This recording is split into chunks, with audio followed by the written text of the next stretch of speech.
Рассказы Лукмана. Лукман Закиров, старейший писатель Татарстана.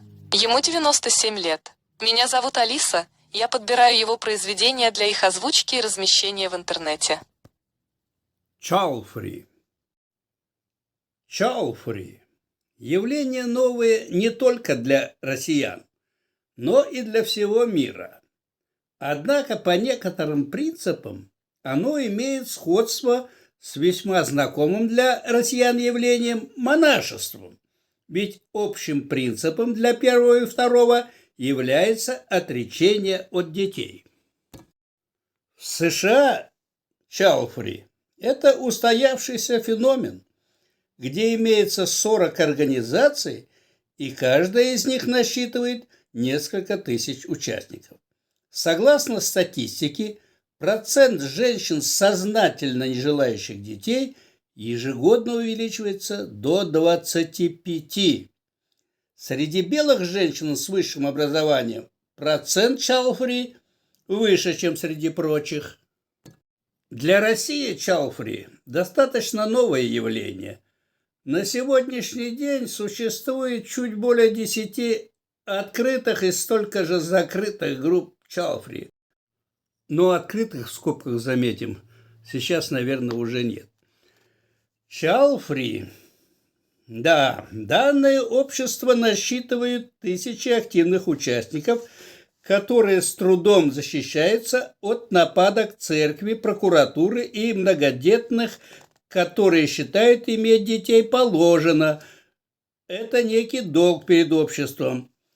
В последнее время чауфри становится более политизированным и оказываются перед лицом не только социальной, но и политической дискриминации. Многие чауфри сожалеют, что вынуждены финансировать общественные школы через единое для всех налогообложение. В Австралии предложено создать политическую партию, поддерживающую образ жизни чауфри как противоположность семейному. Противозачаточные средства значительно усовершенствовались за прошедшие годы, но некоторые чауфри предпочитают стерилизацию. Однако бывают трудности в поисках врача, готового ее провести, особенно в возрасте 20-30 лет. Эти проблемы побудили многих чауфри создавать группы поддержки, стремящиеся обеспечить социальное взаимодействие, свободное от требования иметь детей. Трудно развеять идею, что женственность и материнство одно и то же. В отличие от монашества, чауфри не отказываются от сладости оргазма, что является самым приятным моментом жизни каждого живого существа на Земле. К тому же чауфри не понадобится подавлять сексуальную энергию путем отсечения органов. Однако у монахов есть свои преимущества. Они живут открыто, и никто их не преследует за бездетность. Монахи подавляют свою сексуальную энергию в основном Божьим страхом, ведь в противном случае они будут гореть на том свете в аду.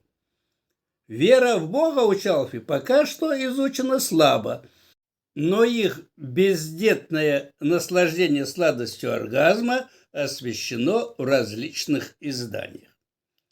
Если монашество возникло очень давно, где-то пару тысяч лет назад, когда еще плоская земля неподвижно стояла на 3 китах, а чауфри возникли лишь недавно, когда уже астронавты побывали на Луне, на Марсе ходил американский марсоход, и с поверхности неуклюжей, кувыркающейся вблизи Юпитера, кометой американский научный аппарат передавал снимки, то эти два весьма близкие по духу сообщества, монашество и чауфри, должны были бы стоять очень далеко друг от друга.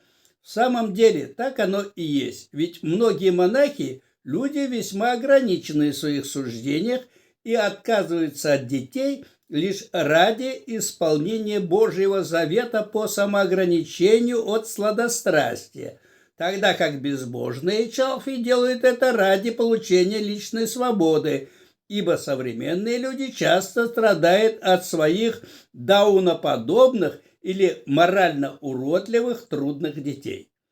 Они не хотят возиться с детьми ради получения божественного предсмертного стакана воды, а желают умереть своевременно и без боли, цивилизованным методом эвтаназии.